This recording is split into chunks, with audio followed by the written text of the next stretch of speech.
anak-anak, apa kabar? Semoga kalian dalam keadaan sehat ya.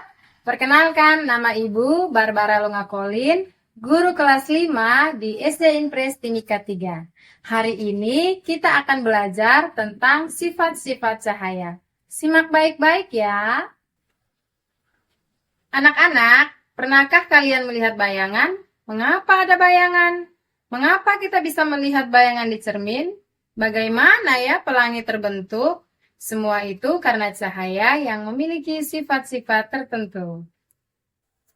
Setelah mempelajari materi ini, Ibu harapkan anak-anak dapat yang pertama menjelaskan pengertian cahaya, yang kedua mengidentifikasi sifat-sifat cahaya.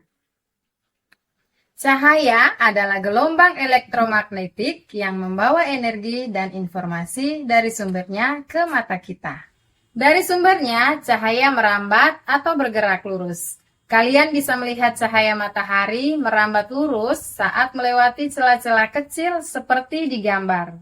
Di ruangan yang tertutup ini, cahaya hanya bisa masuk melalui celah-celah yang ada. Itu menandakan cahaya merambat lurus. Perhatikan gambar. Kita bisa melihat karena cahaya memantul dari benda ke mata kita. Jika tidak ada cahaya, maka tidak ada pantulan yang diterima oleh mata. Ketika kita bercermin, cahaya dari lampu merambat ke cermin itu, lalu cahaya tersebut dipantulkan ke mata kita. Akhirnya, kita bisa melihat diri kita serta apa yang ada di belakang kita. Cahaya bisa menembus benda-benda bening atau disebut juga transparan. Oleh karena itu, kita bisa melihat dengan jelas benda-benda tertentu melalui benda-benda transparan seperti kaca. Sebaliknya, kita tidak bisa melihat benda-benda gelap seperti tembok.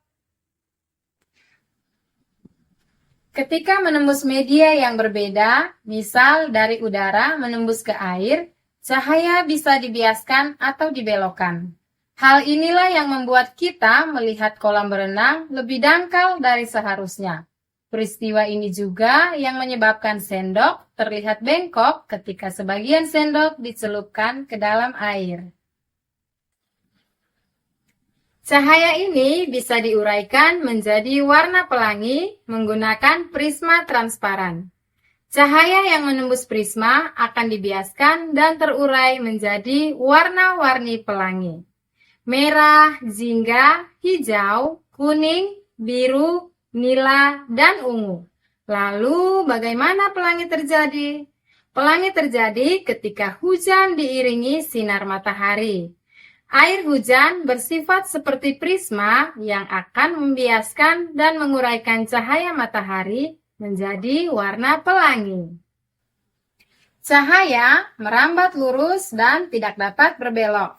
Ketika cahaya mengenai suatu benda, maka cahaya yang terhalang benda akan membentuk bayangan, seperti pada gambar. Nah, agar lebih mudah mengingat sifat cahaya, mari kita menyanyi lagu Sifat Cahaya. Ada 6 mata, sifatnya cahaya, 1 merambat lurus, 2 dipantulkan, 3 bisa tembus benda-benda yang bening, 4 dibiarkan, 5 diuraikan menjadi pelangi.